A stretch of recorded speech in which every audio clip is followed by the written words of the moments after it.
Avant de te raconter cette histoire bouleversante, prends juste une seconde pour t'abonner à la chaîne, activer la cloche, aimer et partager cette vidéo. Tu vas comprendre pourquoi cette histoire mérite d'être entendue par le plus grand nombre. Les cicatrices de l'école.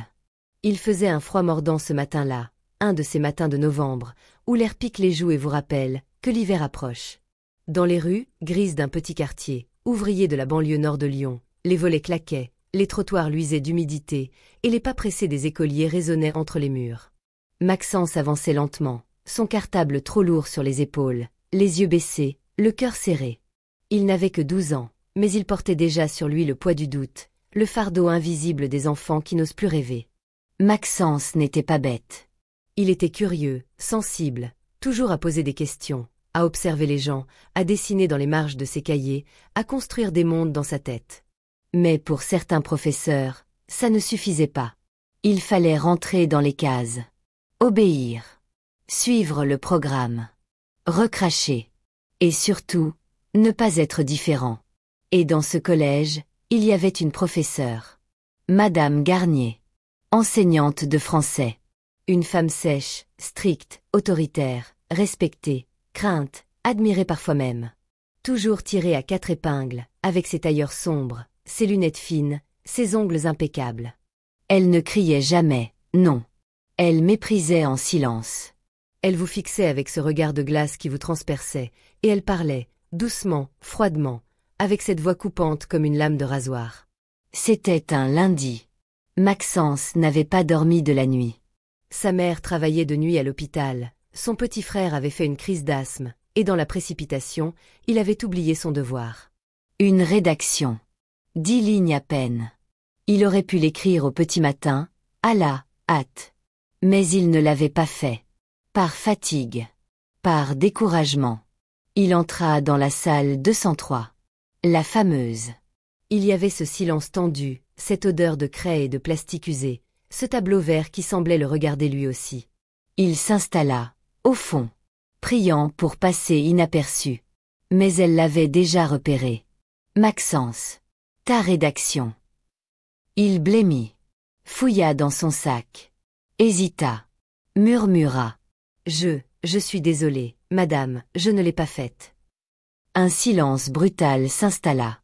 Tous les regards se tournèrent vers lui. Elle s'approcha. Lentement. Puis, d'une voix claire, presque douce. Tu ne l'as pas faite? Pourquoi? Trop compliqué? Trop fatigant? Tu pensais qu'on allait t'excuser parce que tu fais pitié. Il ne répondit pas. Il fixait ses mains. Il avait honte. Il tremblait. Tu sais ce que tu es, Maxence? Tu es un rêveur inutile. Un garçon moyen, sans volonté, sans discipline, sans avenir. Tu crois que la vie va t'attendre? Tu crois que la société a besoin de toi? Mais réveille-toi. Le monde écrase les gens comme toi. Tu n'iras nulle part. Tu seras toujours en retard. Toujours à la traîne. Et je t'assure qu'un jour, tu te souviendras de ce moment. Elle souriait. Un sourire cruel. Elle venait de prononcer une sentence, pas un reproche. Et la classe riait. Les petits ricanements fusèrent. Pas fort, mais suffisant pour que son cœur éclate. Ce jour-là, Maxence ne répondit pas. Il baissa la tête, encaissa, se replia sur lui-même. Mais au fond de lui, une voix s'éveilla. Pas une révolte brutale. Pas une colère explosive. Non. Quelque chose de plus lent. De plus profond. Une sorte de serment muet. Un jour, je lui prouverai. Car cette humiliation, cette blessure, cet effondrement public, avait planté une graine. Une graine de revanche. Et parfois, les graines de douleur donnent naissance aux forêts les plus solides. Maxence rentra chez lui ce soir-là, silencieux, le regard vide. Il ne dit rien à sa mère. Il ne pleura pas. Mais il alla dans sa chambre, sortit une feuille blanche, et écrivit. Non pas la rédaction qu'on lui avait demandée, mais une lettre. Pour lui-même. Où il notait une chose simple. Je veux réussir. Pas pour les autres. Pas pour les diplômes. Pour moi. Et pour tous ceux qu'on méprise. Il avait 12 ans, et ce soir-là, il venait de poser la première pierre de son propre avenir. Alors, si cette histoire vous touche déjà, abonnez-vous tout de suite. Oui, maintenant. Car ce que vous êtes en train d'écouter, ce n'est pas qu'un souvenir, c'est un cri de vérité, un chemin de feu, une preuve que même les humiliés peuvent se relever, plus grands, plus forts, plus libres. Aimez cette vidéo, commentez-la, partagez-la. Vous ne regretterez pas la suite. Les années qui suivirent furent une suite de combats. Maxence ne brillait pas à l'école. Ses bulletins étaient ternes. Peut mieux faire, élève passif, manque de rigueur. Les mêmes phrases. Encore et encore. Mais dans l'ombre, il avançait. Il lisait. Il s'ouvrait au monde. Il observait les adultes, les règles du jeu. Il développait une obsession. Comprendre comment fonctionnaient ceux qui réussissent. Il n'avait pas les codes, alors il allait les apprendre. À 15 ans, il se passionna pour l'informatique. Il n'avait pas d'ordinateur. Alors il allait à la bibliothèque municipale. Tous les soirs. Il y restait jusqu'à la fermeture. Il téléchargeait des manuels, apprenait à coder en cachette, à créer des visuels, à structurer des interfaces. Sans mentor. Sans cours. Sans encouragement. Juste avec cette phrase dans la tête, tu n'es qu'un incapable. Et plus elle résonnait, plus il creusait, plus il résistait. Comme un boxeur qui encaisse coup après coup, mais qui refuse de tomber. À 18 ans, son bac en poche de justesse, il refusa de suivre les filières classiques. Il voulait créer. Il voulait entreprendre. Il voulait tout bâtir seul. Il lança une première application mobile. Un échec total. Puis une seconde. Une autre chute. Mais jamais il ne fléchit. Chaque erreur était une leçon. Chaque chute, une impulsion. Il se relevait toujours. Encore. Et encore. Et un jour, à 30 ans, il y arriva. Mais ça, c'est une autre page de l'histoire. L'instant suspendu. 18 années avaient passé.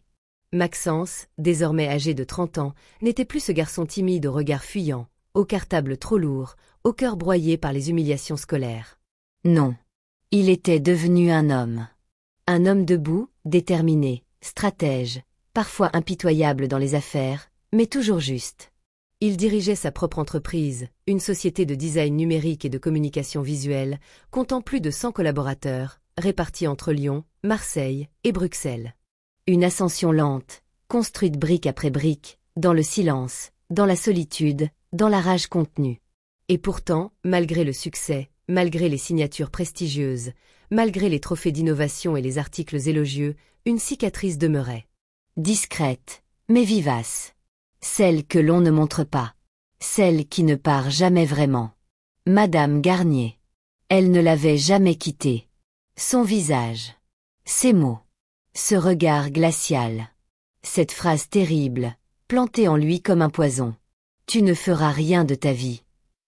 Et puis un jour, comme une scène sortie d'un roman, le passé frappa à sa porte. C'était un mercredi matin.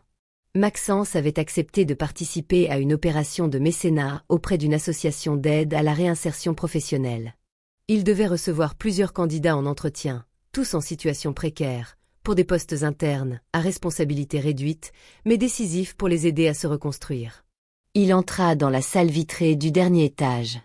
Il jeta un rapide coup d'œil au planning imprimé. Un nom l'arrêta net. Claire Garnier. Il crut à une coïncidence. Un simple hasard. Mais en ouvrant la porte, il sut. Instantanément. C'était elle. Plus âgée, bien sûr. Les cheveux devenus gris, attachés sans soin. Un tailleur modeste, un sac en cuir usé, une gestuelle moins assurée. Elle tenait un dossier contre elle comme un bouclier. Mais son visage n'avait pas changé. Ce même menton haut, ce regard dur, même si un peu affaibli. C'était bien elle. Elle ne le reconnut pas. Pas tout de suite. Il s'assit face à elle. Gagna du temps. Lui demanda son parcours. Ses compétences. Elle lui raconta, d'une voix hésitante, qu'après 30 ans d'enseignement, elle avait été contrainte à une rupture conventionnelle. Réduction de poste. Tension avec l'administration. Isolement progressif. Puis plus rien. Une chute lente, silencieuse, presque invisible. Elle cherchait désormais un poste stable, peu importe le niveau. Je veux simplement me rendre utile, dit-elle en baissant les yeux. Maxence l'observait. Il écoutait. Mais en lui, un tumulte grondait. Il revivait tout. La salle 203. L'hiver. Les rires. Le vide. Il se revoyait, debout, humilié, détruit. Et elle était là, maintenant, devant lui. En demande. Fragile. Presque brisée. Il aurait pu l'écraser. La rejeter. Lui faire goûter sa propre médecine. Mais à quoi bon? La vraie victoire, ce n'est pas d'écraser. C'est d'être au-dessus. Alors, d'une voix calme, posée, il dit. Votre profil est intéressant. Vous avez des qualités de rigueur, d'organisation. Et nous avons justement besoin d'un poste en coordination interne. Ce n'est pas très visible, mais c'est utile, structurant. Je vous propose qu'on teste ensemble, pendant 3 mois. Et si cela fonctionne, on passe en CDI. Elle ouvrit de grands yeux. Surprise. Presque émue. Merci. Je ne m'attendais pas à autant d'ouverture. Elle se leva, le remercia encore, s'apprêta à partir. Puis elle s'arrêta. Excusez-moi. Votre nom me semble familier. Est-ce que je vous ai déjà eu comme élève? Un silence. Maxence fixa la fenêtre. Le ciel était gris, comme 18 ans plus tôt. Il se tourna vers elle, et dit simplement. Oui. Collège Saint-Exupéry. Salle 203. Vous m'avez dit un jour que je ne ferai jamais rien de ma vie. Elle resta figée. 1 seconde. 2. Puis pâlit. Ses lèvres tremblèrent. Elle murmura. Je ne me souvenais pas, je suis désolée. Je ne devais pas dire ça. Je n'étais pas, je pensais bien faire, parfois je disais des choses dures, pour réveiller. Il l'interrompit, sans violence. Ce que vous m'avez dit, je ne l'ai jamais oublié. Mais je vous remercie. Elle fronça les sourcils, troublée. Me remercier. Oui. Parce que sans cette blessure, je ne me serais peut-être jamais battue. Je ne serais pas allée aussi loin. Vous avez été, sans le savoir, le carburant de ma revanche.